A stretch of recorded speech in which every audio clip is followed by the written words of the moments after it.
পরিকল্পনা কমিশনে যে বৈঠক হলো অনির্ধারিত বৈঠক, সেটা নির্ধারিত বৈঠকের পর উপদেষ্টাদেরকে নিয়ে বৈঠক করেছেন ডক্টর মোহাম্মদ ইউনূস এবং রাজনৈতিক পরিস্থিতি পর্যালোচনার পর সিদ্ধান্ত নিয়েছেন যে তিনি পদত্যাগ করবেন না।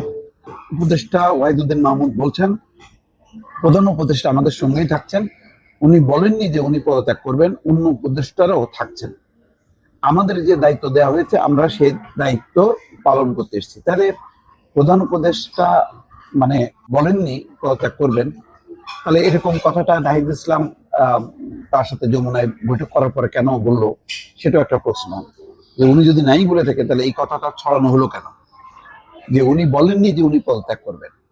তাহলে ওনাদের কাছে বলেননি, কিন্তু নাহিদ ইসলামদের কাছে বললেন নাকি বললেন না, এটা একটা ধূম্রজাল তৈরি হলো।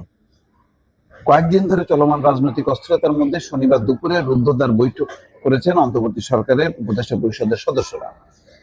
বৈঠক শেষে পরিকল্পনা উপদেষ্টা সাংবাদিকদের এই কথা বলেন। একনেক সভা শেষ হওয়ার পর এই অনির্ধারিত বৈঠক শুরু হয়। দুপুর 12টা 20 মিনিটের দিকে রাজধানীর শেরেবাংলা নগরে এনইসি সম্মেলন কক্ষে এই বৈঠক শুরু হয়। বেলা 2টা 20 মিনিটের দিকে শেষ হয় বৈঠক। পরিকল্পনা উপদেষ্টা আরো বলেন, তাদের যে দায়িত্ব দেওয়া হয়েছে তার উপর নির্ভর করছে দেশের ভবিষ্যৎ। তিনি বলেন, এই দায়িত্ব ছেড়ে তো আমরা যেতে পারবো না। ওয়াহিদুদ্দিন মাহমুদ জানান, দায়িত্ব পালনে যেসব প্রতিবন্ধকতা তৈরি হয়েছে সেগুলো নিয়ে তারা আলোচনা করেছে।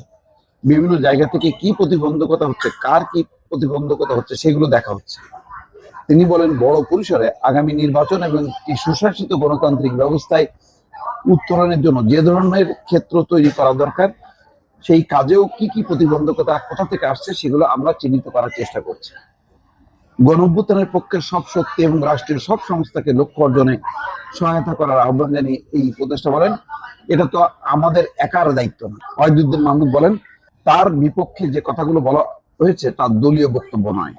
তিনি বলেন, সেরকম কিছু যদি হতোই তাহলে তো আমরা কেউ স্বপ্রণোদিতভাবে এখানে আসিনি এবং এই দায়িত্ব খুব উপভোগ্য নয়।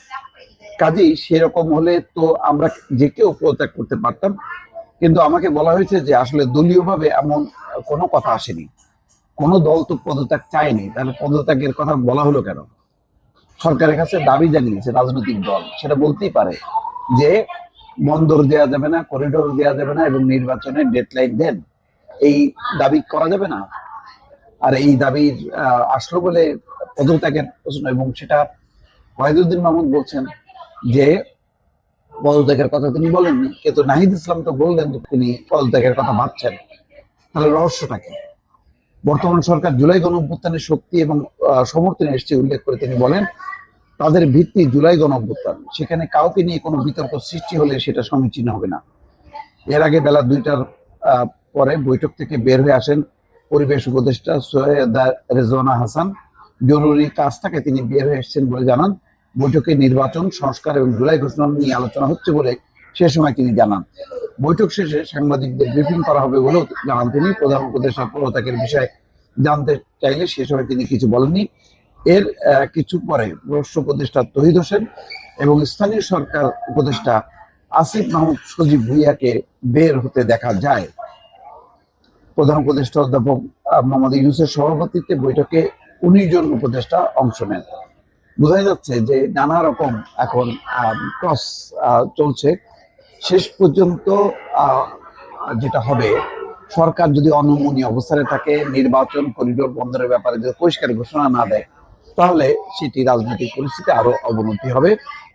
এবং শেষ পর্যন্ত কি হবে, সরকার যেমন এক দিকে বলেছে যে তারা এই জনগণকে সঙ্গে নিয়ে এই পরিস্থিতি মোকাবেলা করবে, তো এটা এই চ্যালেঞ্জ পাল্টা চ্যালেঞ্জটা শেষ পর্যন্ত রাজনীতির জন্য একটা অশনি সংকেত হয়ে দাঁড়াতে পারে। দর্শক ভালো থাকবেন, আল্লাহ হাফেজ।